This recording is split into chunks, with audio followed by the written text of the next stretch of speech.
Il était presque 2 heures du matin lorsque l'enfer s'est déchaîné dans notre appartement.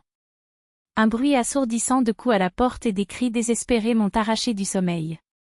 Mon cœur s'emballa, la peur me glaça les veines. « Pour l'amour de Dieu, ouvrez-vous » cria une voix féminine du dehors, entre deux sanglots. À côté de moi, Sergueï s'est réveillé en sursaut.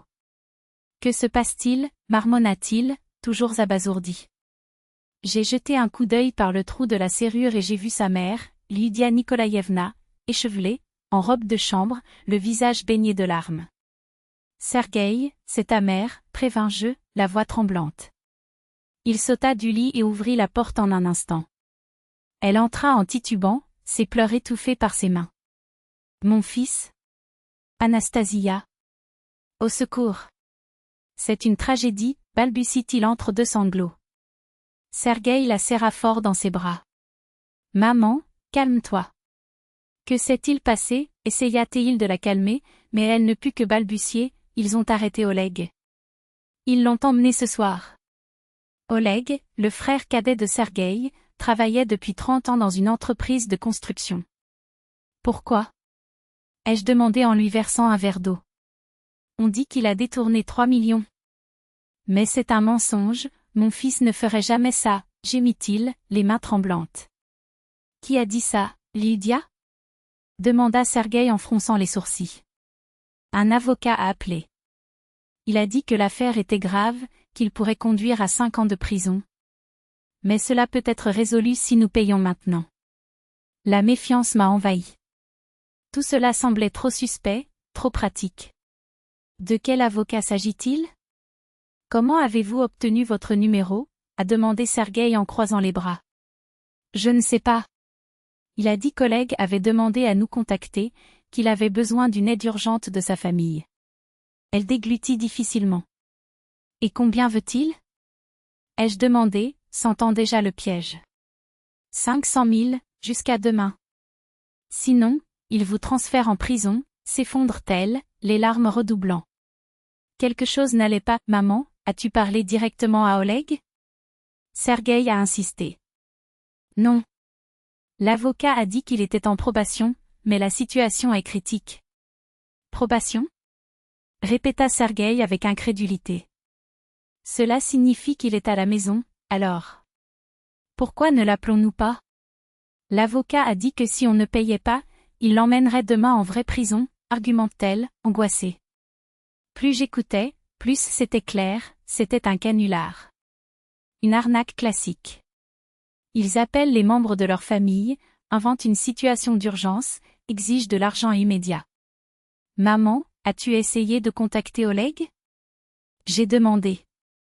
Bien sûr. Mais le téléphone est éteint, ils ont dû le confisquer. À 2 heures du matin ? Qui travaille à cette heure-là ? A répondu Sergueï, sceptique. Il s'assit à côté d'elle. Comment cet avocat s'est-il identifié ? Non, fonction ? Alexandre Viktorovitch. Je ne me souviens plus de son nom de famille, j'étais très nerveux. Il a dit qu'il était un spécialiste des crimes économiques, qu'il devait soudoyer les juges, les procureurs. Sergueï secoua la tête. Maman, ça sent l'arnaque.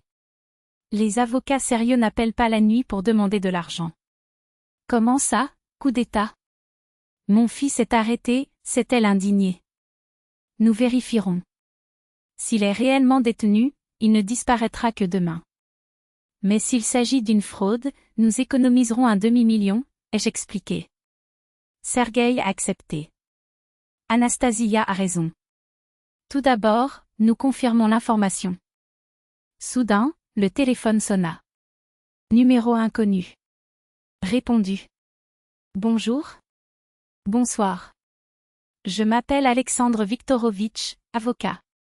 Est-ce que je parle au proche d'Oleg Petrovitch ? Oui. Comment as-tu eu mon numéro ? Oleg me l'a donné. Il a dit que vous pourriez m'aider avec des ressources. La situation est critique. Où est-il maintenant ? Au centre de détention provisoire. Demain, ils le transféreront au pénitencier si nous ne résolvons pas le problème. Puis-je lui parler ? Impossible. Mais il t'a demandé de me faire confiance. Quel est le numéro du processus? Information sensible. Mais j'apporterai tous les documents demain. Où? À la station de métro Sokolniki, à 9 heures. Non. Rencontrons-nous au bar. C'est plus sûr. Non, non. C'est mieux dans le métro, c'est plus pratique. Pratique pour qui? Je pensais. Quel tribunal? Quel juge? Le quartier. Je ne me souviens plus du nom, j'ai beaucoup de cas. J'ai raccroché. Lydia Nikolaïevna nous regardait, perdue. C'était un escroc, a déclaré Sergueï. Fraude classique. Je parie qu'Oleg est à la maison et qu'il dort. Nous l'avons appelé. Après quelques bips, une voix endormie répondit. Qui est-ce? Oleg, c'est Sergueï. Ça va? Bien sûr. Pourquoi? Ils ne vous ont pas arrêté? Quoi? Tu es ivre? Quelqu'un a appelé maman pour lui dire que tu avais été arrêté, et lui a demandé 500 000 pour te libérer. C'est quoi cette histoire? Je n'ai parlé à aucun avocat. Lydia Nikolaïevna porta la main à sa poitrine avec soulagement. Mon Dieu, j'ai failli mourir de peur. Maman, c'est une arnaque. Ne donne d'argent à personne, a prévenu Oleg. Ils ont dit que c'était urgent. Il est urgent de vous voler. Sergueï rétorqua. Après l'appel, Lydia Nikolaïevna s'est finalement calmée. Nous avons bu du thé tout en analysant ce qui s'était passé. Comment ai-je pu être si naïve, soupira-t-elle. Ils savent exactement comment manipuler les gens, ai-je expliqué. Si vous aviez payé, ils appelleraient demain pour en demander plus. C'est horrible. J'ai presque réveillé tout le bâtiment, s'est-elle exclamée. Le matin, nous avons déposé un rapport de police. Le policier a confirmé, cette arnaque est courante. Ils utilisent des bases de données, se faisant passer pour des avocats ou des policiers. Comment se protéger? J'ai demandé. Vérifiez tout. Ne payez jamais sans papier. Et sachez, la justice ne fait pas payer la liberté. Le soir, Oleg est apparu pour rassurer sa mère. La leçon demeure, en cas de doute, méfiez-vous.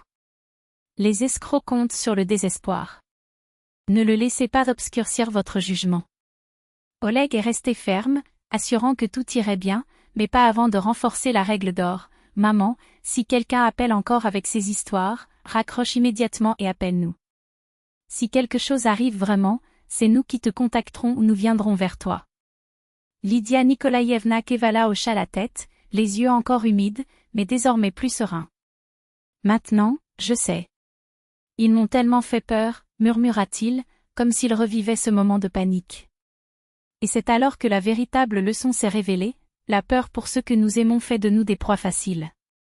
Lorsque la vie ou la liberté d'un être cher est en jeu, rares sont ceux qui peuvent conserver le sang-froid nécessaire pour remettre en question, vérifier, douter.